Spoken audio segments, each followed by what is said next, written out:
It's my pleasure to introduce to you Dr. Roy Spencer.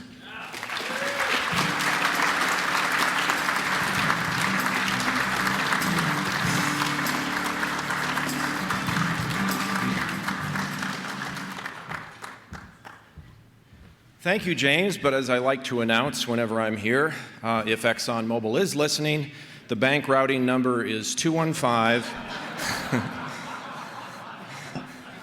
because I'm still waiting. Patrick Moore yesterday morning stole a lot of my thunder, because one of the things I've learned from doing research for the last 25 or so years is that you really can't prove anything in science. We come up with theories of how things might work. And I thought Patrick Moore did an amazing job. I mean for a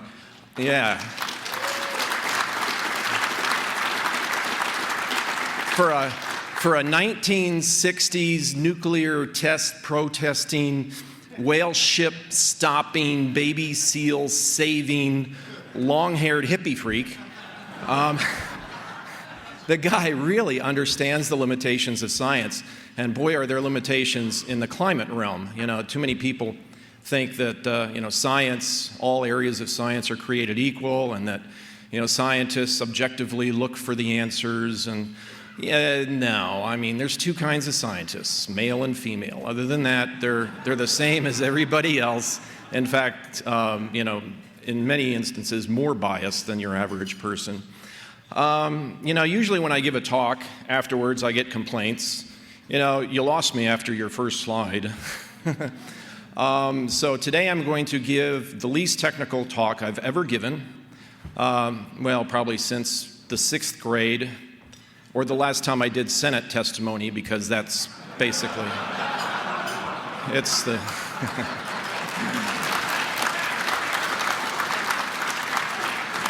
So the title of my talk is, What Do We Really Know About Global Warming?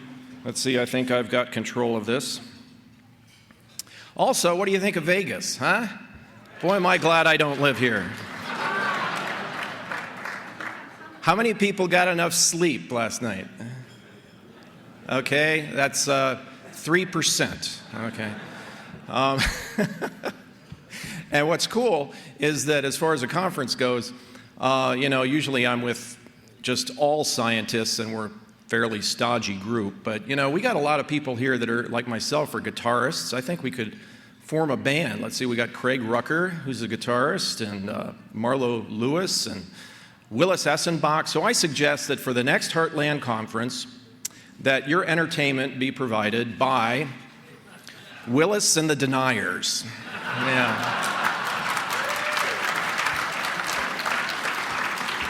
Okay, what do we really know about global warming? Well, what do I mean by global warming? We kind of have to define terms, because to some people, well, to me, global warming just means warming for whatever reason, and of course, to the public, it means, man-caused global warming. But I'll tell you what I don't mean. I don't mean man-made global warming where it's M-A-N-N, okay, which the hockey stick, I'm not talking about that kind of man-made global warming. John Christie was on the National Academy's committee that examined Michael Mann's hockey stick, and no matter what you hear about out of that committee in terms of the official pronouncements, which kind of tried to protect Michael Mann's reputation, John Christie says that, that there was really serious reservations about what he had done, the statistical over-manipulation of the data. So I'm not talking about that kind of man-made warming. I'm also not talking about this kind of man-made warming, which Anthony Watts has done a fantastic job at revealing over the years. All of these, yes, Anthony. Anthony has been a wonderful resource for all of us. He has single-handedly forced NOAA to go back and take a look at the siting of some of these thermometers, because a lot of us still think that a lot of the warming we're seeing in the thermometer record is just urban heat island effect. In fact, Las Vegas here, even though it's built in the desert, basically, I don't know why people do that, build cities in the desert, but in the last 40 years or so, nighttime temperatures here have risen by 10 degrees Fahrenheit because of urbanization. This is an effect that they can't take out of the thermometer record, okay? Their algorithms cannot take it out because you can't separate it from global warming. If you've got a long-term warming trend because of urbanization, there's no way NOAA can take out that effect because it's indistinguishable. So Anthony's been doing a really good job. And I'm not talking about that man-made global warming either, which is just localized. When I say global warming, I mean the recent probable increase in global average surface temperature on multi-decadal timescales. So just defining terms. Okay, so after working on global warming for the last 20 plus years, what do we know about it now? And this is a common theme among scientists, especially us gray hairs, that the longer you go, it's like the more you get more questions than you get answers. So what do we really know about it? Almost nothing. Although Bill Gray tried to convince me yesterday he has all the answers. But yeah, I can't say that. Maybe if I live to be his age, I'll have all the answers too. Anyway, we really don't know how strong global warming is, what it's caused by, whether it makes severe weather worse, when it started, when it will end, whether it's good or bad. Now, we do know it might be caused by some combination of human activity and Mother Nature. And, you know, I have to admit, adding CO2 to the atmosphere should cause some warming, but I think it's entirely open to question how much. And how much warming we're going to get from adding CO2 to the atmosphere makes all the difference. Makes a difference between Al Gore's Armageddon and, who cares, it's probably a beneficial thing. Now, why would I say it might be some combination of human activities and Mother Nature? I mean, aren't those the only two possibilities? Well, no. As I showed on my blog, I went back and looked at the number of UFO reports while the oceans have warmed, and the correlation is like 0.95. So one of the theories is we've had extraterrestrials coming here and secretly pumping energy into the oceans for the last 50 years, which have raised the average ocean temperature by hundredths of a degree in the last 50 years. I don't know what their purpose is, but, so it might not be just humans and Mother Nature. Maybe it's aliens, who knows?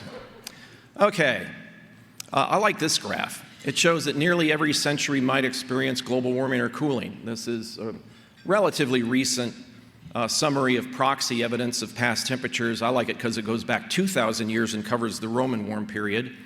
And basically it shows Roman warm period was just as warm, within the era of the measurements, as it is today.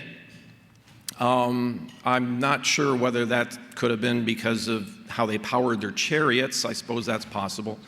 And then the medieval warm period, we know that was warm historically. Just based on historical records. Farming in Greenland, you got to be kidding.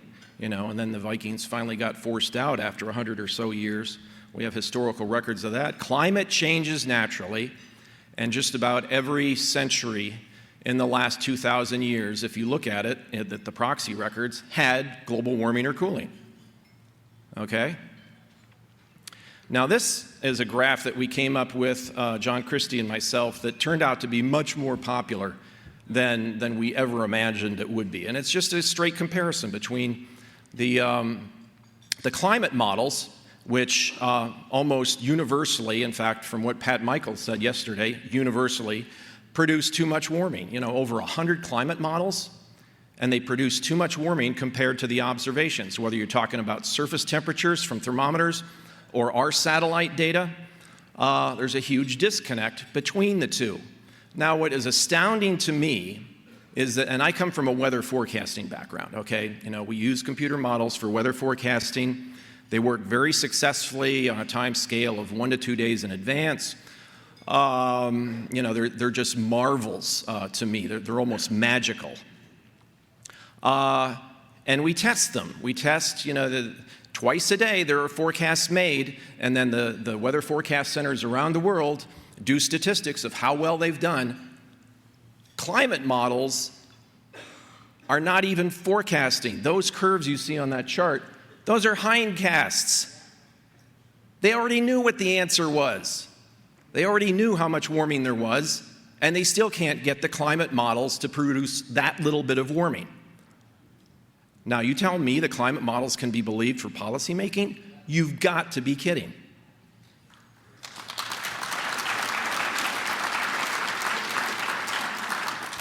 And that's for global conditions, global average temperatures. Here's some regional conditions. This is over the Corn Belt because I'm interested in the Corn Belt because I consult with corn growing interests regarding the coming growing season. In fact, what's great about these guys is, long-range forecasting has almost zero skill. Okay, it's just the way it is. But still, growers need forecasts, long-range forecasts, for planning purposes. Okay, give us something. It's kind of like, forecasting how many hurricanes there are going to be this year. Just give us something. What's really cool about working for them is I go there and they pay me to say, we have no clue what your next growing season is going to be like. And they're like, hey, that's awesome. Because they're so tired of all the experts coming in and saying, the growing season is going to be unusually cool and wet, or no, it's going to be hot and dry, and of course, you're right half the time if you've got two chances. So, you're batting 50%. Hey, that's pretty good. And they love just having somebody new coming in and saying, hey, we don't have a clue. But anyway, this is a comparison over the Corn Belt of observed temperatures, which is that black line. I mean, look at the 1930s, during the Dust Bowl days of the 1930s. And then that red line is the average of 42 climate models for the same area, okay? And basically, there's no comparison. The climate models can't explain the warmth of the 1930s. It's probably tied to changes in ocean circulation, and the climate models are just lousy with natural variations in the ocean. But look what's happened recently since about 1990 is the models have just tremendous amount of warming. This is averaged over all the climate models I could find at the KNMI website, the Climate Explorer website out of Denmark, I think. And the observations just haven't done it. There's been almost no observed warming over the Corn Belt. And yet the models insist it must be warming. And I think that's why we see the IPCC now starting to hint in the reports that, maybe we shouldn't even trust the observations. Let's just trust the models. Okay. Okay, what else don't we know or do we know about global warming? Well, we don't know whether it's causing worse drought conditions. Probably not. This proxy record based on tree rings from Ed Cook, who's like the godfather of tree ring research in the world. We had some mega droughts in the western United States in centuries past, and there's long-term climate change in that plot right there that goes over the last 1,200 years.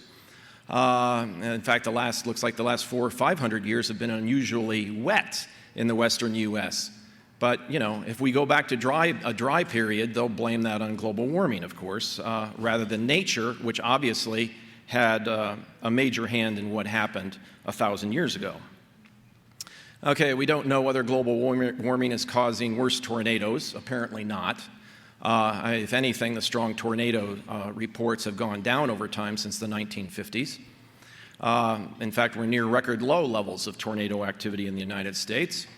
We've already seen this plot before from Ryan Maui at Weather Bell, who monitors the global tropical cyclone activity. We all freaked out in 2005, right? Because there were a lot of hurricanes and an awful lot of them hit the United States. It was absolutely amazing. And then the bottom fell out. And it's been since 2005, almost 10 years, 9 years, since we've had a major hurricane hit the United States. Who would have forecasted that? I mean, nature continually surprises us. Okay, we don't know whether global warming is causing less snow cover. Apparently not. This chart shows basically no long-term trend, although there are large year-to-year variations, which of course or due to global warming. More snow is, global warming. Less snow is global warming. It's all global warming. How about snowstorms, individual snowstorms? Well, here's one. 2 feet of snow in New York City, 1947. Obviously not our fault. Way back then, we hadn't emitted much yet in the way of carbon dioxide emissions. Speaking of carbon dioxide emissions, my lovely wife, Rini, who came with me finally to the first conference, she knows a lot of you people. She reads your blogs. We sat in an airplane for 2 hours in Houston. It was stuffy.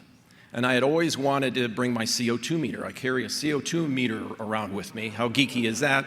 And I forgot, it's in the hotel room. I forgot to bring it in the meeting room because I wanted to see what the CO2 levels were in here. We talk about maybe someday CO2 might reach 2x, 2 times what it used to be 100 years ago. Well, for 2 hours, my CO2 meter said we were sitting in 4x CO2. So I was holding the CO2 meter up to the air intake, because I was curious how much of this air is fresh air versus recirculated air in the airplane, The lady next to me looks over and, what are you doing?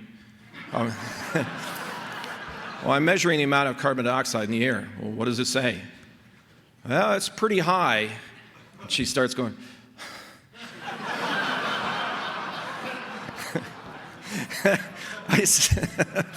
I said, no, it's, from what I read, this level of CO2 is enough to where it might make you feel a little drowsy or like not very clear, but it's not dangerous. And she's, okay. All right, but I digress. Anyway, global warming is going to destroy agricultural productivity, right? That's what we keep hearing. Okay, well, these guys, these grain people that I work with, CO2 and climate change isn't even on their radar screen. And the main thing that they do is long-term forecasting of crop yields. And these are plots since 1960 of the increase in crop yields. Now, this is yield, so that's per acre productivity. It isn't affected by planting more acreage. It's just the productivity per acre. Crop yields from that top line is corn. These are the main global grain crops, corn and wheat and soybeans, okay? And there has been a steady increase in productivity by a factor of, since 1960, 3 to 5, something like that, increase in grain productivity? I mean, could Paul Ehrlich have been more wrong in the population bomb? Good grief. And there's no sign of global warming hurting productivity yet. I already showed you the graph of the Midwest U.S. The models say it should be warming. It isn't. And a little warming probably isn't going to hurt. Most of the productivity is just because of the ingenuity of mankind. Improved farming practices, especially, new hybridized seeds, more drought tolerance and all of that. Humans are pretty smart about becoming more productive if they want to be. So there's no sign of global warming or climate change yet in agricultural productivity. But the IPCC, which seems to be immune from facts, continue to insist, that global warming is hurting our crops, blah, blah, blah, blah, when there's really no observational evidence for it. They are more and more in the realm of theory, which is increasingly divorced from observation, from the real world. This is really cool. I like this plot. It's been known, there's been several papers written in the last 10 years about global greening, that the Earth is greening up. And these researchers in Australia came up with this plot of which regions of the Earth are greening the most. And they tried to subtract out the effects of changes in weather, trying to get more at the CO2 effect. CO2 is plant food. As Patrick Moore mentioned, it's necessary for life on Earth. We're putting more of it in the atmosphere. And you see here, especially the semi-arid areas like the Sahel region and Africa, more vegetation because of more plant food. In other words, to some extent, plants on Earth, life on Earth, has been starved for CO2. I tell people, the way I express it is I think life on Earth is sucking on CO2 as hard as it can, and now life is breathing easier because we're putting CO2 into the atmosphere. The idea that everything humans do hurts nature is a religious view. It isn't necessarily true. Okay. We do know that even if we are at fault, there's not much we can do about it anyway. Not without stopping most economic activity and killing at least hundreds of millions of people in the world. I love this plot by Bjorn Lomborg, showing how, 200 years ago, of course, all we had was renewable energy, a lot of people burning wood and all of that. Then we've gone to fossil fuels, but even the most optimistic projections by 2035 is that we're not going to have more than maybe 15% renewables. The energy demand by humanity is just too large. You can't stop using fossil fuels without killing people. Okay. We do know that the public is losing interest in climate. I did this, I used a Google tool to look at Google Trends, how searches in Google have changed over the years. In the last 10 years, increase in interest in weather, decrease in interest in climate. Finally, we know that the cause of warming, as I've mentioned, carbon dioxide, is necessary for life on Earth. We know that nature gobbles up half of what we produce. Just as quickly as we produce it, nature gobbles it up, loves it. Given all this evidence, why aren't scientists advocating producing more carbon dioxide?